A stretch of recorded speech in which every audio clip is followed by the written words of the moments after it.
Last time on Building Resilience, we wrapped up construction and wondered if what we built really qualifies as resilient construction. Fortunately, there's a benchmark that we can use to see how we stack up. And that's what we're covering in this episode, using the Resilient Design Institute's 10 resilient design principles as a guide. Rather than jump around, we're going to go ahead and start at the beginning with the first item on the list. So number one is resilience transcends scales, strategies to address resilience apply at scales of individual buildings, communities, and larger regional and ecosystem scales, so they also apply at different time scales. Did we say this at the beginning, like the greenest house or the most resilient house is the house that no one's going to want to tear down? Yeah. So if you build a thing of beauty that fits in the community, then the likelihood that it will continue to exist is greater. And then marry that up with the durability bit you mentioned, where you've got a 200-year, shell. Yeah. All right, so we ticked that box. Next one's much more easy. It's resilient systems provide for basic human needs. It's like potable water. You got water in the house? Check. Sanitation, you have bathrooms, right? Check. Livable conditions, temperature and humidity. Looks like there's temperature in there. Double check. Lighting. Humidity controls, temperature controls, and an ERV with individually ducted supplies to each of the rooms. So we got fresh air. Check, check, check. Occupant health. Lighting, safe air, occupant health. It says food. You have a refrigerator? You got a fridge? I have a refrigerator. And a pantry. Yeah, and a pantry. The house has a pantry now. And they should be equitably distributed. So it appears that we ticked that box. Diverse and redundant systems are inherently more resilient. That's a good one, right? So during construction, we had to provide heat for the house, right? So we brought in those furnaces that we set outside, Yep. But we ran the mini splits in heat mode to provide heat for the occupant side of the structure. So while the house has a gas-fed boiler that provides it's the primary heating source for the house, we have 7 mini splits that also can provide heat for the house. So it's an urban structure, and it's tied to the grid in a fairly stable and resilient grid. But if one grid were to drop off, the other grid is below ground, or the below ground goes the above. I mean, we have options. Yep. Simple, passive, and flexible systems are more resilient. I mean, a bunch of insulation is a pretty passive system. It is. To that passive end, a super insulated home, or even just a really well insulated home, picks up. Passive solar was a big thing that is really stressful for buildings, right? Not going that far, just being really, having a tight house that's really well insulated with really good glazing, and we've got a lot of glazing. The house has a passive quality to it. In the summer, when it was 90 plus degrees outside and humid, and we didn't have the AC hooked up yet, it was a solid 15 or 20 degrees cooler inside the house, without any mechanically produced cooling. And already, when it's been super cold outside, the boiler's set to 68 degrees. And the other day, I was like, it was the evening, and it was like 72 degrees. And I was like, why is it so warm in here? And the boiler's not running. It's 5 people in the house because of COVID, home all day, generating heat, and then cooked dinner. And that added heat raised the temperature a lot. We opened a window to cool the house. System running. The air tightness and the insulation is doing its job. Very much so. That was number 4. Number 5 is durability strengthens resilience. We talked a little bit about durability, but just sort of in the time scale of, transcending scale. But specifically, there were some products chosen specifically for their durability, some just because they're great products and we know they'll last. There's the durability of the armor that touches the ground, right? It's huge. But then the overall resilience of the structure with the rain screen systems in place that allow it to dry, like when that cladding, when water gets behind either the panel or the open joint, how does the rest of it stay dry? That rain screen is huge on the resilience side. And that's a really simple step. I mean, we complicated rain screens as much as we possibly could on this house, but it's, each system is very simple, and it's the one is just it's a mesh. You put it up with a stapler, and your house just got 100 times more durable. The other one was a much more complicated, but it's still a simple system. It was complicated because of the design. Battens or furring strips are more complicated always, but still pretty simple. Number 6, locally available, renewable, or reclaimed resources are more resilient. We didn't even aim to get a Minnesota window company, but we got one. Yeah. I mean, they're not made in Minneapolis, but it's not made that far away. What other sort of local or renewable reclaimed resources did we use? The wood from the hood that provided a lot of the interior cabinetry, urban forested, so came from the Minneapolis St. Paul area. So there's that reuse of local materials. We have some tile that's made by a local husband and wife tile shop. What about those crazy doors that you showed me? Is that sort of a custom local shop making that? Yeah, the CNC'd MDF orange cool door, a little small local company as well. I think that's probably, obviously the labor pool. It's local. Number 7 would be resilience anticipates interruptions and a dynamic future. It says that that the building should adapt to changing climate with higher temperatures, more intense storms, sea level rise, flooding, drought, wildfire, possibly rioting, non-climate related natural disasters. Okay, and earthquakes and solar flares. Geez, this is quite a list. Anthropogenic actions like terrorism, cyber terrorism, also call for resilient design. Responding to change is an opportunity for a wide range of system improvement. Well, we're in Minnesota. So for someone who builds in Minnesota, you're already dealing with such extreme weather shifts, right? We have 100-degree summers and we have -40 winters. But it's interesting to think how this is not top of mind as a hurdle, or like I need to develop a strategy. How will I deal with intense weather? Because it is part and parcel of how we exist already. We did go ahead as a show of extreme climate construction. This one, although we're having trouble coming up with examples, is what we had in mind the most. Minnesota is an extreme climate, so let's build there in the middle of winter and see what happens. Right, but to your point, Dan, we're building in Minnesota in the middle of winter, in the middle of summer.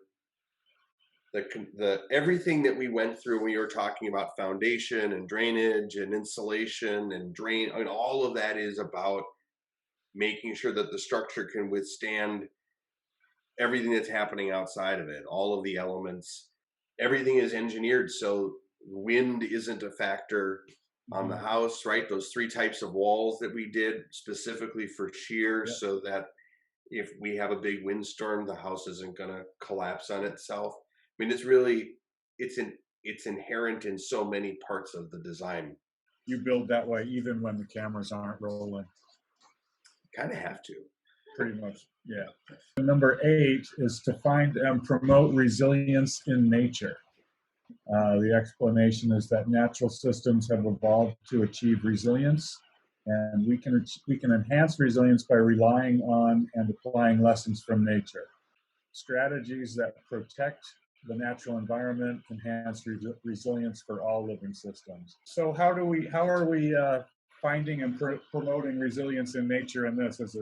Are we going to say that not killing the tallest tree in Minneapolis was, step one in that? I think not killing the tallest tree in Minneapolis is step one in achieving that. Yeah. We got eagles, owls, all kinds of squirrels, birds. It's what makes the land so beautiful. So the fact that the design of the house was so intentionally designed around protecting that tree is very much about trying to work with the natural systems. It's biophilia. Yeah. Do we get credit for biophilia? Sure. I mean, I'll give you credit for it. I mean, Sky Cove is a great example of how do we get nature in the house, because it's good for our well-being as human beings to be able to sit in and look at a tree and be this close to it and have the branches swaying in the breeze. That's healthy, right? Yeah. That's huge. So I think the house was it was designed around a tree. Yeah. Social equity and community contribute to resilience. So this one's number 9. We're almost at the end of the list. Strong, culturally diverse communities in which people know, respect, and care for each other will fare better during times of stress or disturbance. Social aspects of resilience can be as important as physical responses. So there was some disturbance during this process. It wasn't really as smooth and uneventful as we pretended it to be a couple of. No, it was very disturbed. There was a disaster every week. It seemed like we were talking. This was hands down the most challenging project we've ever built. Because of all the obstacles that kept rolling in front of us. It was unbelievable. Living through a construction project that you're also running is already one layer of stress. Yeah. Having a newborn baby, with a new bride. And a new bride, who is awesome, by the way. She was like, it's a good thing. She was so much better than I was at navigating this process. But March 17th, Coraline is born, and that's when Minnesota starts to explode. And we're in the hospital, and the rules are changing by the minute. And we're also insulating. And then, 2 days after she's born, we're installing Sky Cove. But what happened after that with materials, as the supply chain started to unravel, where there were delays in receiving product, meant that the structure, normally 4 or 5 months, we're going to be in and out. We'll be done with the project. Suddenly we're looking at 9, 10, 11 months. Instances that could have or should have maybe derailed the project. The community stepped forward to help keep things moving along. We got to experiment. We got to problem solve. Even when George Floyd was murdered and the city erupted into a combination of peaceful protests and some violent actions and some destruction, really, driven by some outside forces that were not welcome, that derailed things, and it really flipped the city on its head. Yeah. And it was within a block of our office that everything was getting smashed up, and we were pretty nervous. And we had a lot of great conversations with our kids. Yeah, and so in that vein, like I was going to say, in that vein, we we invited Rachel to be on the show to sort of talk about her experience as a woman of color in the trades. We've had female carpenters work for us for a while. Our lead carpenter, we had two women who were working for us, lead carpenter, and cabinet. Our primary cabinet maker for many years was also a woman.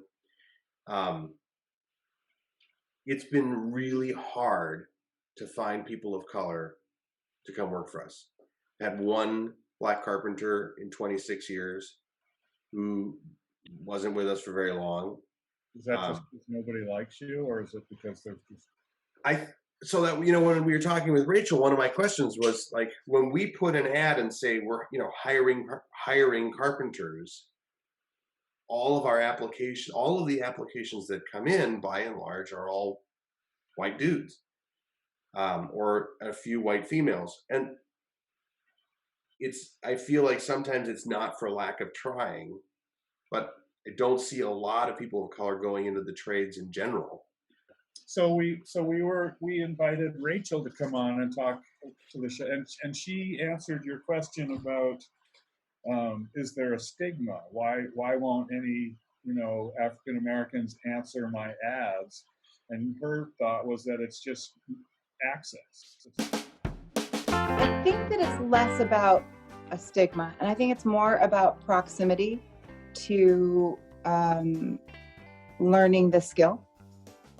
I would say that for a lot of households, if your parents weren't doing something, or someone in the family wasn't doing something, or they weren't skilled at it, it's probably unlikely for you to go out and find a way to do it when you're young. And I do know that in carpentry, your business builds over years. We also talked about how to talk about the conversation that needs to be had. I feel like the conversation around people of color is one that I would say, I'm half black and half white, so I feel like I can speak on it a little bit more transparently than most people, because I don't have a side to pick, just genetically.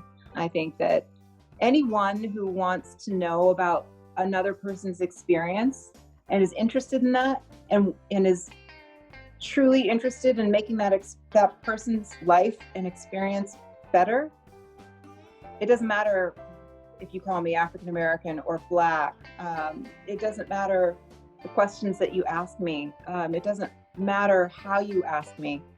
The fact that you're interested and that you want to pass this information on to other people is the most important thing. And so I welcome you to call on me again to ask the hard questions and to fill in where needed, so that I can encourage other people to feel more comfortable with the conversation. And I think that the best way to start that conversation,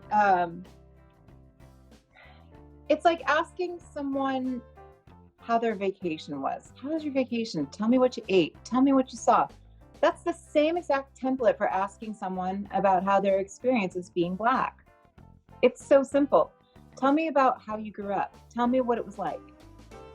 When you invite people to talk about themselves and their experience, and that the byproduct of that is obviously going to be hearing a black person talk about their black experience, that right there is going to encourage them to feel comfortable, because you're genuinely interested in their life, and it just so happens to be a black life. And by way of hearing about that person's story, you're going to learn more about black culture just by talking to one black person than you could ever say, okay, well, I'm going to read this book about black people and the movement. I think that when you're truly interested in a person and in a human being and their life experience, it's life altering, and not just for you, but for that other person. And that's probably the most politically correct question to ask anyone is, tell me about yourself when you were a kid. Tell me about your life. Since we talked to her, she she's now the co-host of Curb Appeal on HGTV. So she's a rising star. And I imagine you'll be a guest on that show soon. It seems unlikely, but hey, Rachel, you saw her here first. Let's just. So the last item on the list, or is there anything? I had one more thing because it came up the other day and I thought it was so cool. I don't know if I told you about it. But I had my project manager sent an email and said about a client who just signed up to work with us, and they were a referral from another project that we did. But the reason they signed with us was because of the statements our company made publicly on Facebook and Instagram around George Floyd and the need for equity and the acknowledgement of disparity between privilege amongst white people and black people, people of color. So social equity is a profitable endeavor. So it came back to us, and I actually did a little post about it on Instagram about how cool it was to see that someone had picked us in part for taking a stand on this issue. And another client who we were just kind of in our second meeting, getting started on a fairly large project, midway through the meeting, stopped the meeting and said, "Hey, by the way, the post you did about the client who picked you because of what you said about George Floyd, we also picked you for that reason." And this is like a $900,000 project. And I was like, "Really?" They said, "Yeah, you were the only remodeler in the metro area who publicly would take a position on what shouldn't be a hard thing to take a position on." Yeah. The last item on the list is resilience is not absolute, period. I don't know why I ended that with a period, but it seemed like the thing to do. Recognize that incremental steps can be taken and that a total resilience in the face of all situation is not possible. Implement what's feasible in the short term and work to achieve greater resilience in stages. I think that's really obvious and great advice. Just walk towards the light. Mm-hmm. Yeah. Continual improvement. Yeah, and I guess that's sort of been a part of the way that you've been doing business, and maybe gets back to your comment of just a second ago. You've been in this business for 25 years. You kind of started out doing green building stuff, and then green building has sort of shifted to sustainability, healthy homes, IAQ, resilience. So it's been sort of this path of continual improvement for you. Yeah. We're always changing. We're always growing. We're always evolving. This year has taught us that more than almost any year, that if you're not willing to adapt and change and grow, and that your solutions aren't final. You think you solved for X, but that's X for today. And tomorrow is going to bring a new set of problems. And if you've built a system that's so rigid that you can't morph or adapt somehow, or if you have become so rigid that you're just not going to accept new ways of being as being acceptable or tolerable, you're not resilient. And your structure is not resilient, and your company's not resilient. And I think what Alex Wilson is getting at ultimately, I think, is a desire for us personally, professionally, and with the things that we create to be less rigid, to be more like a tree. So our bottom line on the Building Resilience show comes back to the Resilient Design Institute's definition of resilience. Resilience in housing is judged by how it cares for the people, how it respects the ecosystems which it disrupts, and how equitable it is to the community that it takes root in. We kind of think that if we can hold our houses to this standard, we can probably achieve it ourselves too.